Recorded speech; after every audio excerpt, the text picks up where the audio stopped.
Remember when BMW asked us to call their SUVs SAVs for sport activity vehicles, and no one really did it? We consider anything with an X in front of it an SUV. Well, Hyundai wants us to call their Santa Cruz compact pickup truck a sport adventure vehicle, and I don't think anyone's going to do that because it is just a little compact pickup truck, and they should own it because it's a great little machine. Welcome to Modern Motoring. I'm Jay, and I've said it a few times, and it's in the thumbnail.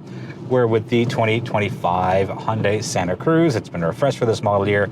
So in typical review form, we'll go through the baseline numbers, we'll go through what's new, perks, quirks, irks, competition, and pricing, and that should wrap us up. So under the hood of all three trims of the Santa Cruz for 2025 in Canada is a 2.5 liter turbo 4, 281 horsepower and 311 pound-feet of torque, 8-speed automatic, and it's all-wheel drive. Let's talk about what's new, and the biggest difference outside is going to be the grille.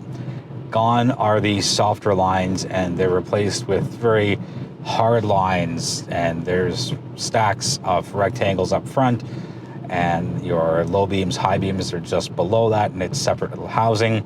And it still has a bit of that winged pattern where a little bit of it flares out, but it's still recognizable, but I see a huge difference. I think it's a much better look for a sport adventure vehicle, better known as a compact pickup truck. There's a new XRT trim here in Canada.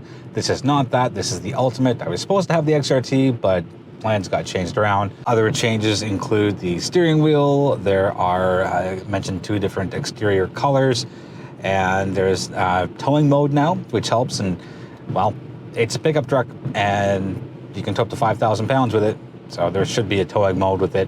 You also get over-the-air updates as well, as far as wrapping up the highlights of what's new. First up, it's kind of a luxury truck if you opt for the Ultimate trim.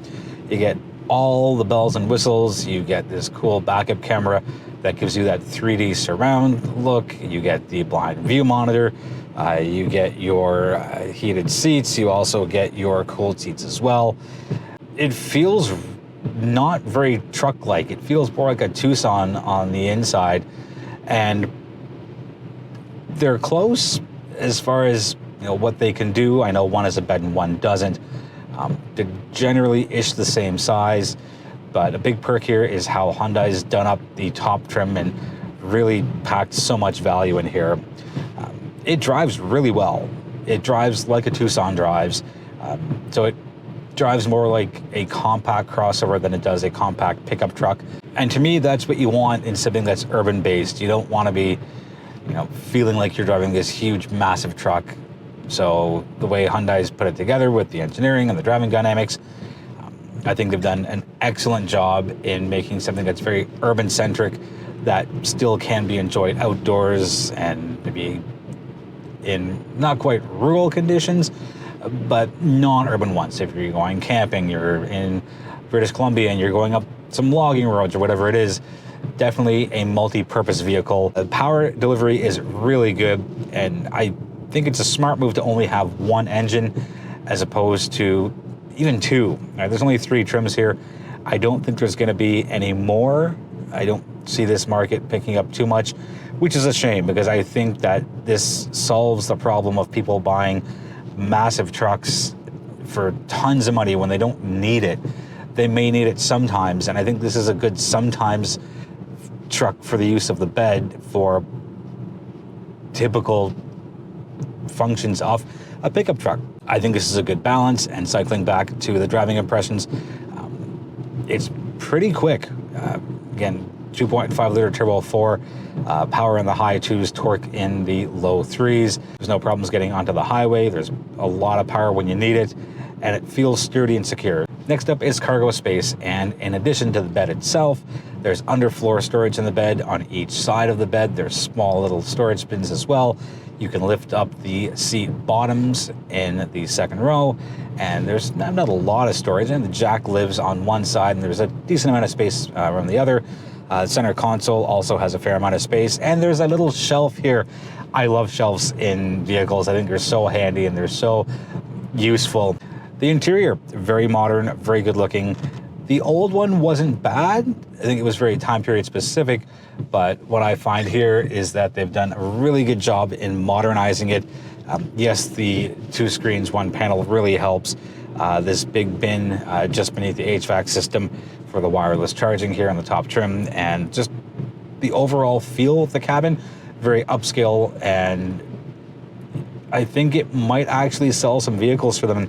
No shot against the Maverick, but this is a much higher end cabin than what the Maverick has to offer. You get the usefulness of a bed, and yes, I know that the Tucson still has a decent amount of cargo space, but sometimes people might want the bed for whether it's hockey gear or sports gear or music gear or whatever it happens to be. And yes, the odd time someone chooses to go gardening and they're bringing home bags and bags of soil, but there is a lot of practicality here in the bed. And another perk is that it's got that built-in retractable hardcover. Pretty big win for me with that, and it saves you from shelling out extra money for a cover. You can tow up to 5,000 pounds, which is 1,000 more than you can on the Maverick. So Hyundai really wants you to get out and do stuff with this and not just use it as an urban vehicle. I think most people will keep it as a city runabout, but it's good to know that you can tow up to 5,000 pounds when properly equipped. Tons of standard safety. It's the Hyundai way, so some highlights: blind spot monitoring, rear cross traffic alert, forward collision alert, lane keep assist, lane departure warning, and a bunch of others. So thank you, Hyundai, for continuing to make the standard safety list nice and long. On to the Quirks side of things. The rear window line angles up, and I think it gives it a bit of a peculiar look. That I don't mind it. It's just something I noticed when I was doing my shooting for the car, and I'm like, oh, this really tapers up quite a bit. Next up is there are little truck images at the top of each 4 of the fenders.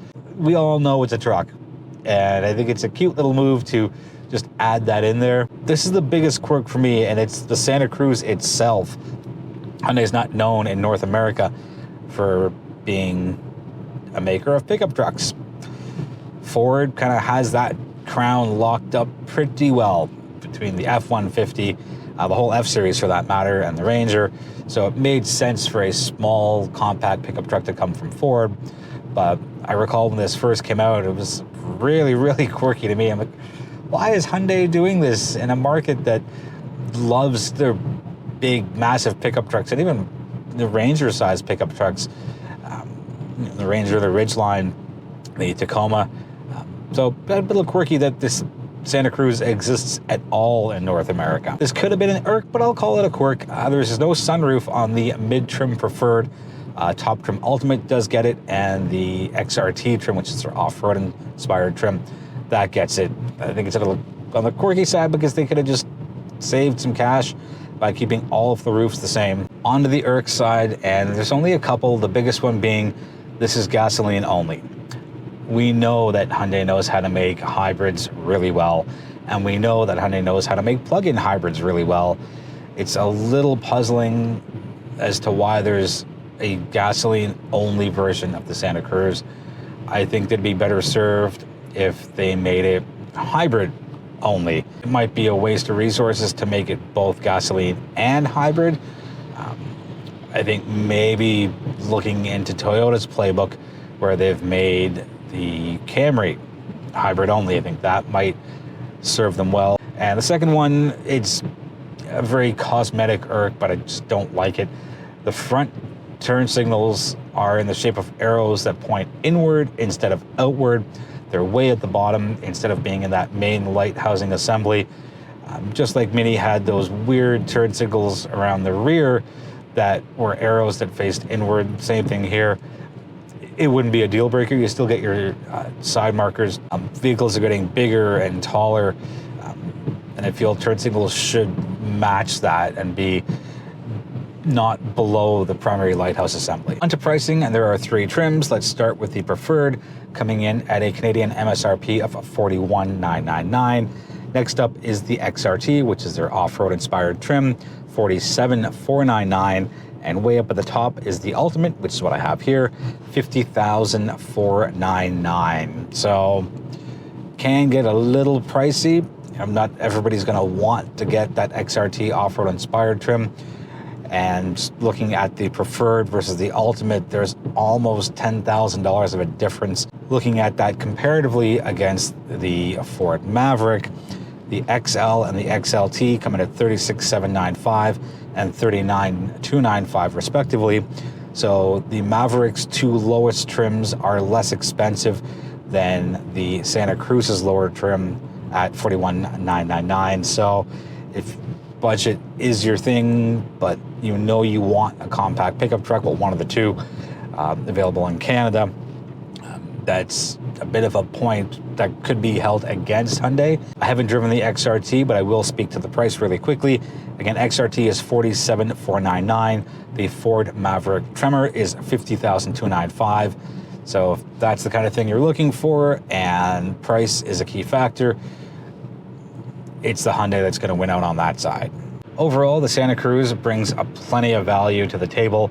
It's an upscale, not quite luxury, but premium pickup truck when decked out in the ultimate trim. Functionality of the bed, if you need it, the standard retractable hard cover, the new set of screens, the abundance of utilitarianism here. Does a lot of things right, and I think there's only two ways to think about this. Either A, there's really a reason why there's only two compact pickup trucks in Canada right now, or B, maybe this might lead Toyota to bring in something, or maybe Kia is going to have something come out, or maybe one of the other manufacturers will have a compact pickup truck. But regardless, what we have now is the Ford Maverick and this Hyundai Santa Cruz, which I quite like. I would see myself using this as a daily driver. I would find plenty of use for that bed and all the little cute and very useful cargo spaces as well. And just the ride quality is terrific, and the technology is great, standard safety is great, the feel is good. So if you need something that's not a massive pickup truck or even a mid-sized pickup truck, take a look at the Hyundai Santa Cruz. That's going to wrap it up for the 2025 Hyundai Santa Cruz. Let me know if you have any questions on what you've seen. I'll get you answers as soon as possible. And I'm always up for a respectful conversation online. I invite you to join our social media platforms. We are on all of the major ones. Without you, there is no modern motoring. So I thank you. I appreciate you. I am grateful for you. And I look forward to seeing you in the next video.